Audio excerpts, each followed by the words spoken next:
Project Treble was released back in 2017 along with Android Oreo. It is certainly one of the most significant low-level change in the OS. The idea behind the new re-architecture is to separate Android framework from the vendor implementation, thus enabling faster software updates for supported devices.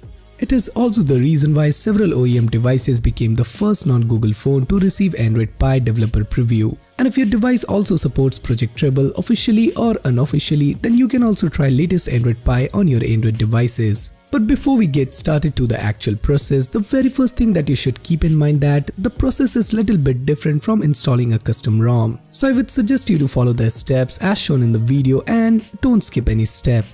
So in this video, I'll be showing a step-by-step guide to install Android 9.0 Pie on any Treble enabled Android device.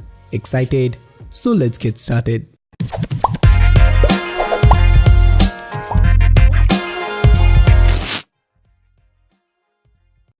The prerequisites are: first, your Android device should have official or unofficial Treble support. If you are not sure that your device supports Treble or not, then you can use this Treble Check app to confirm that.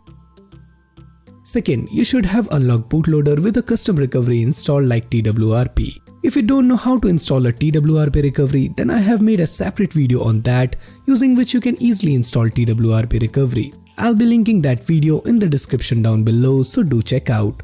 Third, make a full backup of your device since you have to fully wipe your internal storage. Fourth, your battery should be at least 60% charged. As of now, these are the officially supported devices. There are also some devices that are unofficially supported.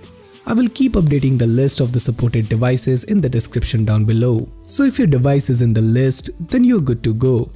Next step is to find what's your device partition. Now basically there are two types of device partition in Android system. One is A only and another is AB partition. Now I don't want to go in depth regarding how they are different. But in order to install Android Pie on your Android device, you must know your device partition.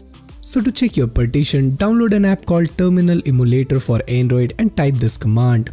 If this will return true, the device supports dual partition, which is AB partition. If not, it means your device has A-only partitions.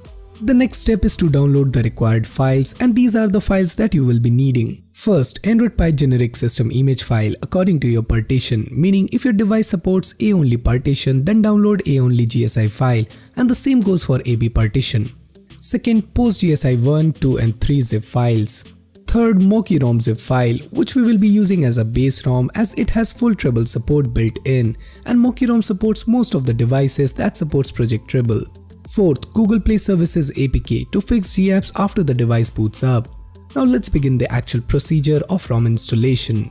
Power off your device and boot your device into TWRP recovery by using the specific combination which includes power and volume buttons. Once you have successfully booted into TWRP recovery, click on Wipe, then Format Data. Now type Yes to format the data. Now at this point, if you haven't backed up your data, then it will be erased, so it's better to make a full backup. Once done, go back and reboot your device to recovery. Now connect your device to PC via USB cable and transfer only the Mocky ROM to the internal storage of your device. Once done, click on Install and flash the Mocky ROM zip file. It will take like 2 to 3 minutes to flash the ROM. After that is done, reboot your device. Here we are installing Mocky ROM as a base ROM as it has built-in Project Treble support. Now go through the initial setup. Once you boot to the home screen of Mocky ROM, now again boot your device into TWRP recovery and transfer the remaining files, that is Android Pie GSI image, PostGSI 1, 2, 3 and Google Play Services APK file. Make sure you have extracted the Android Pie GSI image from the zip file. Once all the files are transferred, click on Wipe and swipe this blue button to right in order to wipe the system partitions. Now go back and click on Mount and select Vendor. Once done, again go back and click Install, then select Install Image and navigate the Android Pie GSI file and select it. Now click on System Image and swipe this blue button to right. It will take only 2 minutes to flash the GSI file. Once that is done, go back and again click on Install and flash the PostGSI files in order. Meaning first you have to flash PostGSI 1, then PostGSI 2 and the 3. Make sure to flash PostGSI files in order, otherwise your device may get bricked. So now you are almost done. Just reboot your device and it will take around 5 minutes to boot your device. So there you have it guys. I have tried my best to make this guide as simple as I can, so anyone with no past experience of flashing ROMs can follow this method to install Android Pie on any Treble enabled devices. I have been using Android Pie on my OnePlus 5 from last 2 days and I am really impressed with the stability. Everything is working just fine. I didn't face any issue or bug whatsoever. If you followed everything accordingly, then you should have the latest Android Pie on your device in all its glory. Once you boot up into the system, set everything